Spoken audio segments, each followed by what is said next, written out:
Depois de 2 dias de folga, o elenco do Flamengo se reapresentou no Ninho do Urubu, agora pela manhã. Ausências na vitória sobre o Vasco, Danilo e De La Cruz treinaram normalmente com o grupo. Alexandro e Juninho também são fortes candidatos a serem relacionados para o segundo jogo da semifinal.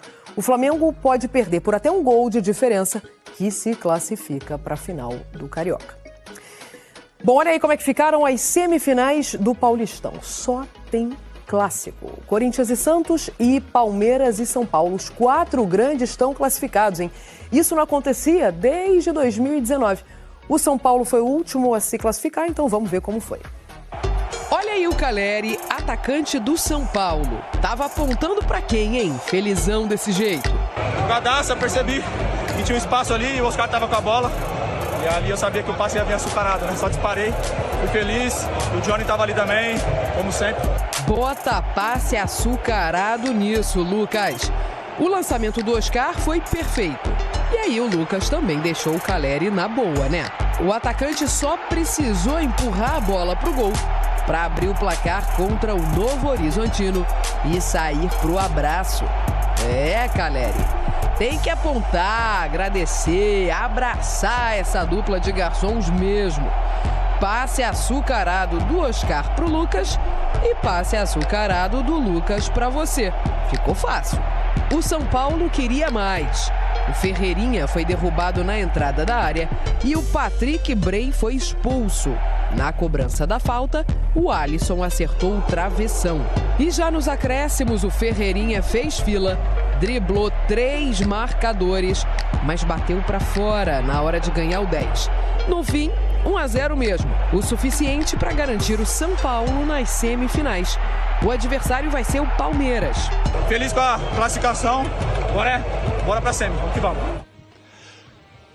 Oi, Mari, boa tarde para você, boa tarde para todo mundo. O Botafogo volta ao trabalho hoje. Os jogadores tiveram folga depois da disputa da Recopa na última quinta-feira. A reapresentação está marcada para as 3 da tarde e a partir das 4, o novo técnico Renato Paiva vai comandar o primeiro treino desde que foi apresentado na última sexta-feira. Ele prometeu um Botafogo bastante ofensivo e vai ter muito tempo para trabalhar, porque o Botafogo vai ter praticamente uma nova pré-temporada. Como está fora das semifinais do estadual, só vai estrear na Copa do Brasil na terceira fase, assim como todo mundo que está na Libertadores, o próximo jogo oficial vai ser só no fim do mês contra o Palmeiras, na estreia do Campeonato Brasileiro. O Botafogo tem programados para esse período alguns amistosos. A diretoria ainda não confirma os adversários, mas diz que isso vai ser decidido em conjunto com a nova diretoria. Esse período também vai ser importante para recuperar alguns jogadores que sofreram com lesões no início de temporada, como o zagueiro Bastos, que teve uma lesão no joelho esquerdo e ele já está na transição para voltar a treinar com os companheiros. A ideia é ter todo mundo pronto para a estreia no Brasileirão. Mari, eu volto com você. Valeu, Viana. Beijo. O Fluminense enfrenta o Caxias, no Rio Grande do Sul, amanhã, pela segunda fase da Copa do Brasil. Quem traz as notícias tricolores é a Sofia Miranda. Boa tarde, Sofia. Oi, Mari, muito boa tarde para você, boa tarde para todo mundo que acompanha o Globo Esporte nessa terça-feira ensolarada de carnaval. É isso, amanhã o Fluminense enfrenta o Caxias, lá em Caxias do Sul, pela segunda fase da Copa do Brasil e precisa vencer. Se empatar, a decisão da vaga vai para os pênaltis. O time treinou hoje pela manhã, vai viajar agora à tarde para Caxias do Sul e o técnico Mano Menezes tem 2 desfalques confirmados para esse jogo. O zagueiro, o capitão Thiago Silva, que vem se recuperando de um problema no calcanhar, e também o meio-campo Lima, que vem se recuperando de dores na panturrilha. Os 2 não vão viajar com o elenco. A torcida do Fluminense começou o ano um pouquinho desconfiada, mas agora o time vive uma boa fase, vem de 4 vitórias seguidas, 2 goleadas, aquele 8-0 em cima do Águia de Marabá, na primeira fase da Copa do Brasil, lá em Belém, depois o 4-0 em cima do Volta Redonda, no primeiro jogo da semifinal do Campeonato Carioca.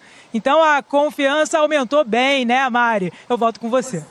Tem que aumentar, né? 12 gols em 2 jogos, se não tiver em dia agora, não fica nunca mais. Valeu, Sofia!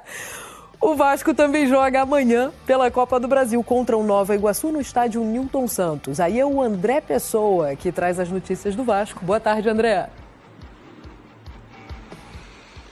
Oi Mari, tudo bem? Uma boa tarde a todos. O Vasco fez hoje pela manhã o último treino antes de enfrentar o Nova Iguaçu amanhã, 9h30 da noite, aqui no estádio Newton Santos, pela segunda fase da Copa do Brasil.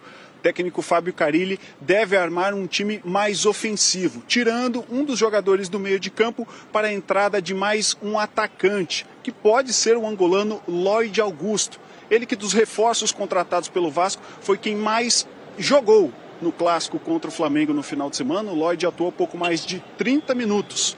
O Carille vai poder contar também com o Paulinho, que não jogou no final de semana porque estava suspenso no Campeonato Carioca. O Tietê ainda é dúvida, sente uma lesão no joelho direito, está fazendo tratamento. A expectativa é de que ele possa ser relacionado e fique pelo menos como opção no banco de reservas. O Vasco, que não vence o Nova Iguaçu há 2 anos, desde 2023, de lá para cá, 4 jogos com 2 empates e 2 derrotas. Lembrando, Nova Iguaçu e Vasco, amanhã, 9h30 da noite, jogo com transmissão ao vivo do Sport TV. Mari. Boa, pessoa. Obrigada. Bom trabalho a você. O Flamengo segue ativo na janela de transferências, mesmo com o mercado fechado neste momento. O time rubro-negro terá uma reunião com o volante Jorginho na próxima quarta-feira, 05, para tentar convencer o atleta a assinar o pré-contrato com o clube. De acordo com o jornalista Vene Casagrande, o Flamengo enviará José Goto para a reunião com Jorginho durante a semana. O time rubro-negro terá conversas com o staff do atleta para que o ítalo-brasileiro feche o vínculo, que está encaminhado e apresenta sinais positivos de ambas as partes. Jorginho tem contrato com o Arsenal até junho deste ano e já sinalizou positivamente para o Flamengo. Assim, o volante pode assinar um pré-contrato com o Mengão. Por outro lado, o mais querido e o próprio atleta respeitam o momento e o vínculo com os ingleses neste momento.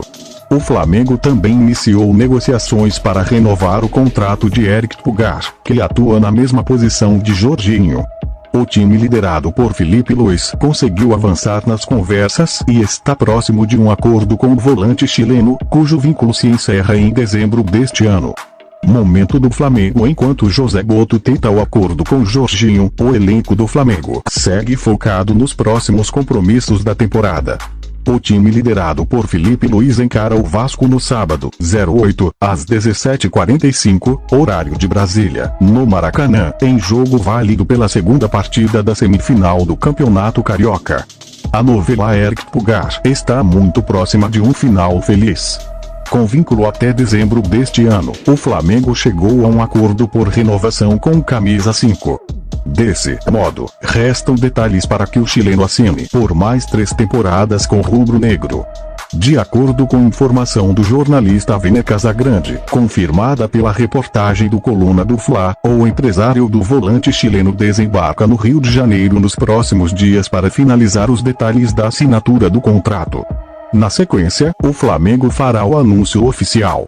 Pulgar receberá um aumento salarial e terá vínculo até o fim de 2028 com o rubro-negro.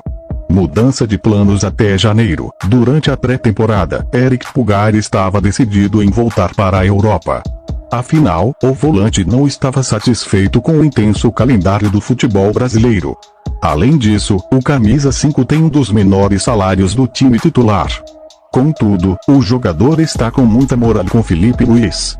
Satisfeito com a fase atual, o chileno repensou a situação e decidiu permanecer no Brasil.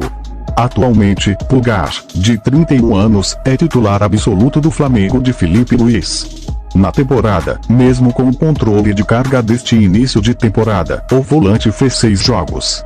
No total, desde 2022 no Mengão, o volante vestiu o manto sagrado em 106 partidas, marcou 2 gols e deu 9 assistências. Autor do gol da vitória do Flamengo sobre o Vasco, no último sábado, 01, pela ida da semifinal do Campeonato Carioca, Bruno Henrique segue vivendo fase extraordinária. À disposição de Felipe Luiz no próximo embate com a equipe Cruz Maltina, o camisa 27 tem tudo para sacramentar 2 feitos impressionantes na carreira. Provável titular do Flamengo na volta da semifinal do Campeonato Carioca, Bruno Henrique pode chegar ao 100 gol com a camisa rubro-negra. Além disso, a próxima bola na rede representará o tento de número 150 da carreira do camisa 27.